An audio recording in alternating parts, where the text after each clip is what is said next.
आप ही चाहें। अब मैं निवेदन करना चाहूंगी भारत की माननीय राष्ट्रपति श्रीमती द्रौपदी मुर्मू जी से वो मुख्य अभिभाषण हम सबके बीच रखेंगे। भारत की माननीय राष्ट्रपति श्रीमती द्रौपदी मुर्मू जी।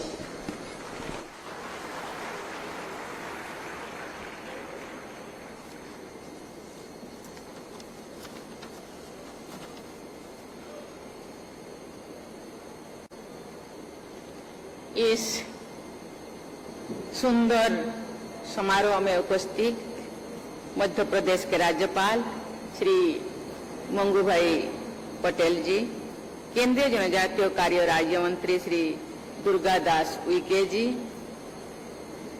मध्य प्रदेश सरकार में मंत्री श्री नरेंद्र शिवानंद पटेल जी, मंच पे उपस्थित राज्योगी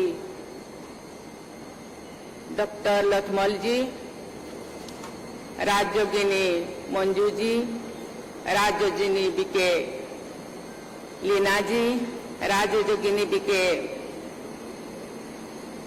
शैला जी, सामने उपस्थित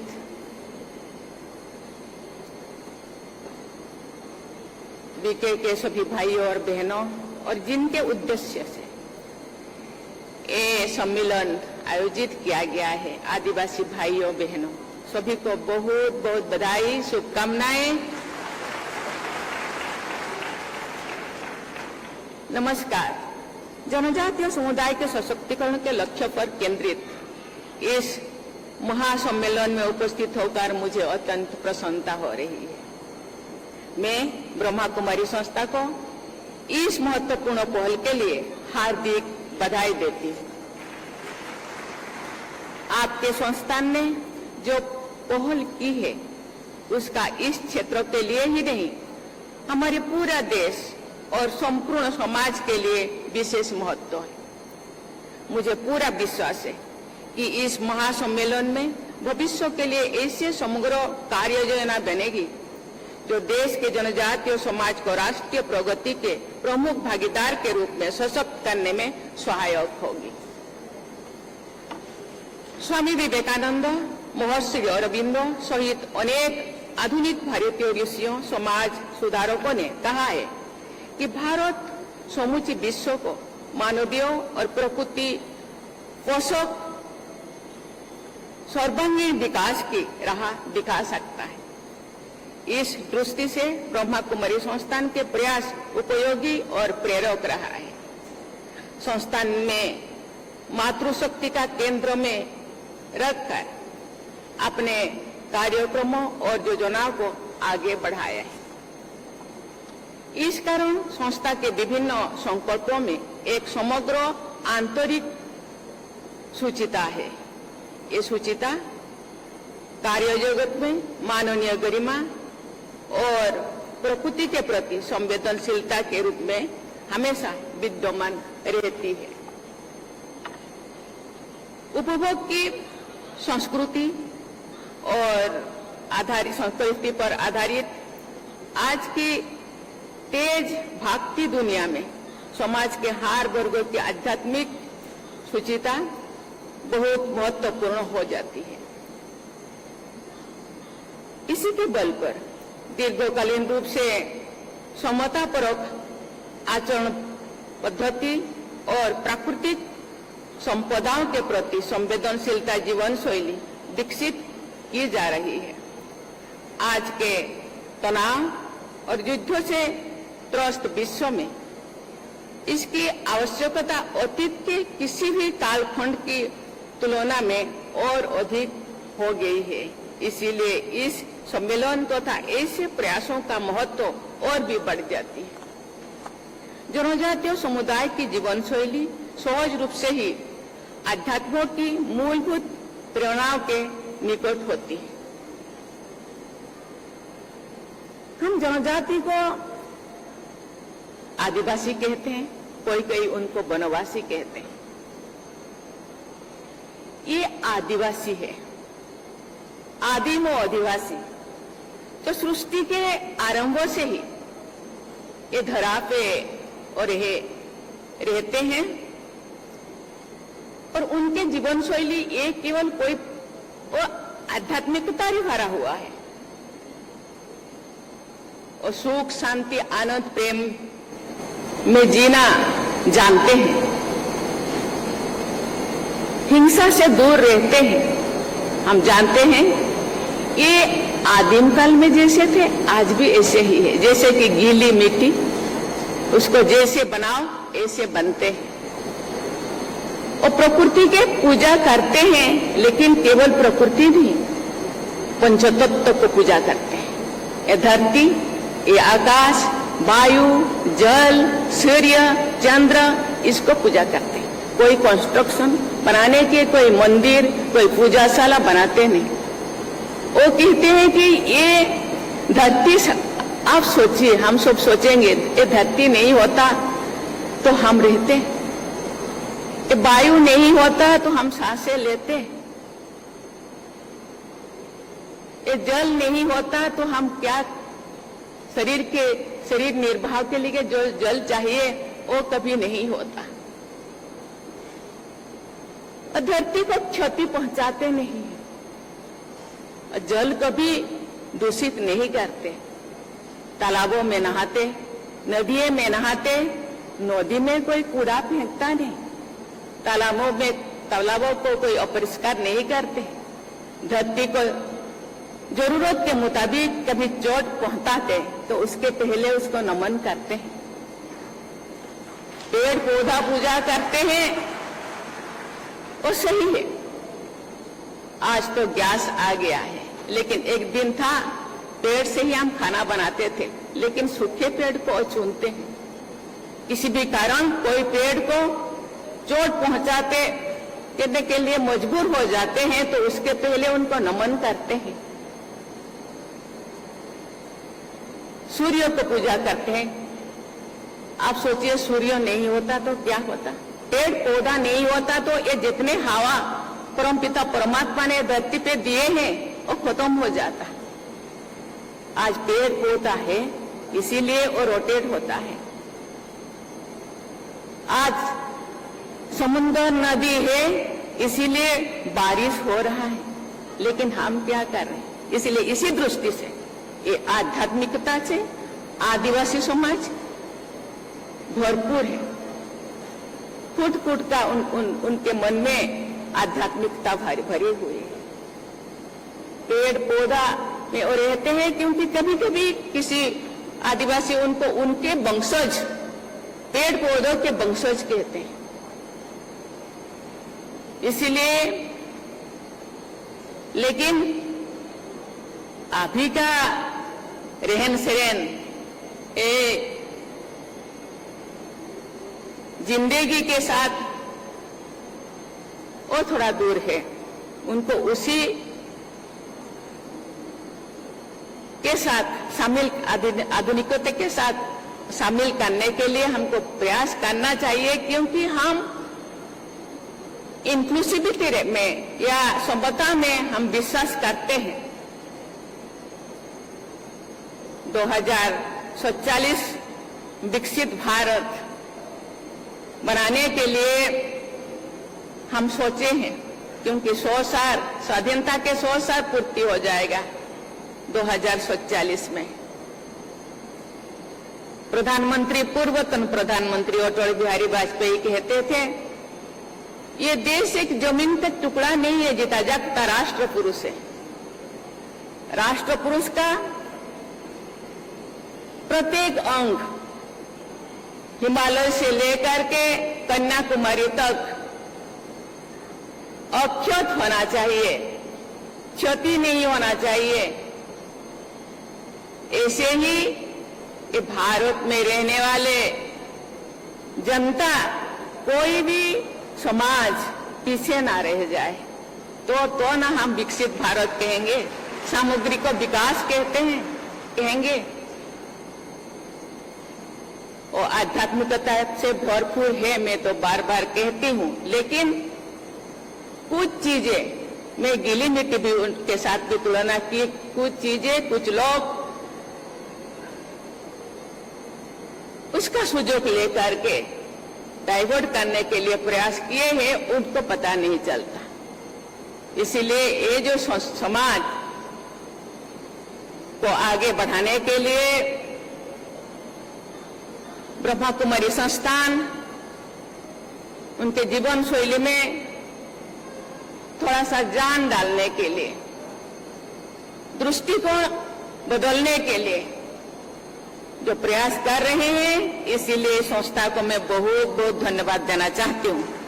इसके साथ ये राज्य की सरकार को भी मैं धन्यवाद देना चाहती हूँ।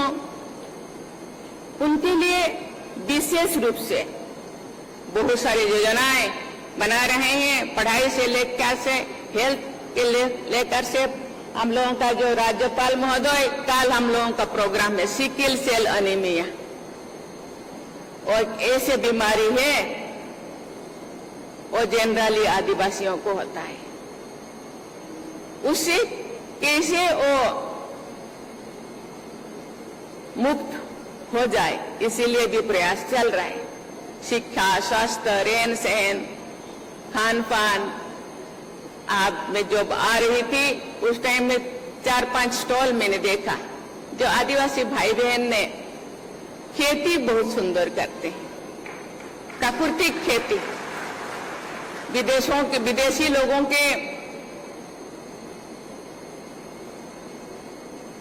द्वारा हम प्रेरित होकर विदेशी जो पेस्टिसाइड हम लगाते हैं, जमीन को बंजर कर लेते हैं और उसी जमीन से उगा हुआ अनाज हम खाते हैं तो तरह तरह के बीमार होता है। इसलिए प्राकृतिक खेती के तरफ वो थे, हम सब थे प्राकृतिक खेती, गाय बैल हम लोगों के पास थे। अभी आ गया ट्रैक्टर, सब बेचते और पेस्टिसाइड यूज किए, जमीन बंजर हो गया। आज फिर उसी दिशा में हम लौट रहे हैं। प्राकृतिक खेती करना शरीर के लिए अच्छा होता है, शरीर केवल नहीं, शरीर मन आध्यात्मिकता हर दिशा के लिए अच्छा होता है।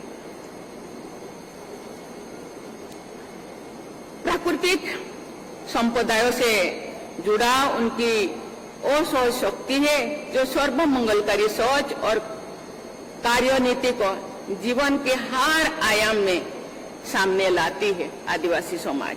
ये बहुत संतोष की बात है कि इस दृष्टि से आपका ये संस्थान जनजातीय समाज के साथ मिलकर लंबे समय से अत्यंत महत्वपूर्ण कार्य देश के अनेक हिस्सों में कर रहे हैं। भारतीय जीवन दृष्टि के अनुसार कार्यरत प्रत्येक संस्था को इस बात का सदैव ध्यान रखना चाहिए कि समाज के किसी भी वर्ग का सशक्तिकरण केवल आर्थिक विकास तो सीमित नहीं होना चाहिए। वास्तविक सशक्तिकरण तब होता है जब व्यक्ति आत्मविश्वास, आत्मसम्मान और जागरूकता के बल पर सामाजिक दायित्वबोध के साथ अपने कार्य क्षेत्रों में सक्रिय होते हैं। आदिवासी समाज आत्मसम्मान के साथ जीते हैं और किसी को कुछ बोलते नहीं अपने प्रॉब्लम।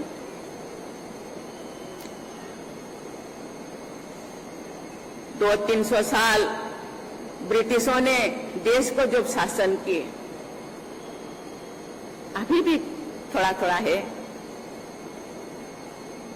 उनको इसीलिए दूसरों के साथ बातें करना वो पसंद नहीं करते। कहीं वो ऐसे उनके साथ बात किया जाए जो उनका आत्मसम्मान से ठेस पहुंच जाए, इसीलिए अपने प्रॉब्लम किसी को कहते नहीं है। जो भी स्कीमें चल रहा है देश में या राज्य में, वो मेरे गांव पे या मुझे मेरे एरिया को भी दिया जाए, ये बात भी वो बोलते नहीं। वो कहते हैं जो हो रहा है तो हमारे गांव में भी एक दिन होगा, इंतजार करते हैं। धैर्यता उनके पास बहुत है क्योंकि वो शांति से रहना पसंद करते हैं। आध्यात्मिक जागृति व्यक्ति को उसकी आंतरिक शक्तियों का अनुभव कराती है और साथ ही इसे सकारात्मक सोच को जीवन के उच्च आदर्शों के साथ और जोड़ते हैं।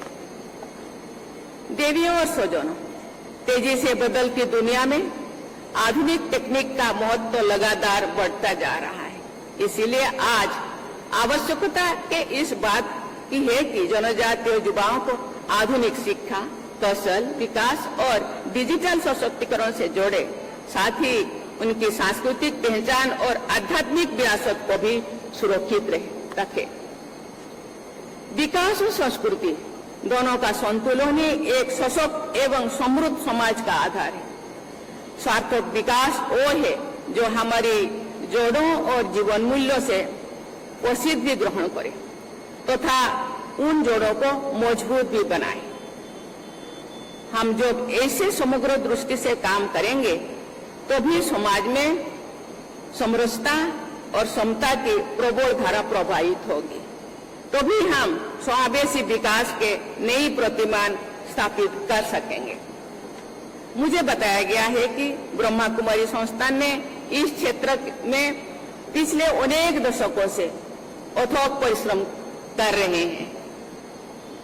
संस्थान ने बैतूल एवं आसपास के जनजातीय क्षेत्रों में आध्यात्मिक जागृति, नैतिक मूल्यों के प्रसार, नशा मुक्ति, महिला सशक्तिकरण, युवा विकास तथा सामाजिक उत्थान के लिए निरंतर कार्य कर रहे हैं। संस्था ने जनजातीय भाई बहनों में आध्यात्मिक विकास और सकारात्मक जीवन दृष्टि विकसित करने में महत्वपूर्ण भूमिका निभाई है। ध्यान एवं आध्यात्मिक शिक्षा के माध्यम से अनेक लोगों के जीवन में शांति, संतुलन और नई आशा का संचार हुआ है। मध्य प्रदेश का ये बैतूल जिला अपनी समृद्ध जनजातीय संस्कृति, प्राकृतिक सौंदर्य और आध्यात्मिक विरासत के लिए पूरे देश में जाना जाता है। मुझे बताया गया है कि यहाँ के जनजातीय समुदाय ने अपने विशिष्ट परंपराओं, लोक ज्ञान और सांस्कृतिक मूल्यों को पीढ़ी दर पीढ़ी संरक्षित रखे। बैतूल की जनजातीय संस्कृति में सामूहिकता, सहयोग, सरलता, ईमानदारी और आध्यात्मिकता जैसे उच्च जीवन मूल्य सहज रूप से विद्यमान है। जब आध्यात्मिक और सेवा का संगम होता है तो समाज में स्थायी परिवर्तन आता है। मुझे विश्वास है कि ये महासम्मेलन सेवा और आध्यात्मों के इस संगम की ओर लोगों को आकृष्ट करने में एक महत्वपूर्ण भूमिका निभाएगी। आइए हम सब मिलकर 2047 तक एक ऐसे विकसित भारत का निर्माण करें और अधिक से अधिक प्रतिबद्धता के साथ कार्य करें, जहां आध्यात्म, सामाजिक समरसता, पर्यावरण संरक्षण और मानव कल्याण हमारी समावेश के विकास की आधारशिला बने। मैं एक बार फिर इस आयोजन के लिए अपनी हार्दिक बधाई देती हूं तथा सभी प्रतिभागियों को उनके उज्जवल भविष्य की कामना करती हूं। धन्यवाद। जय हिंद, जय भारत।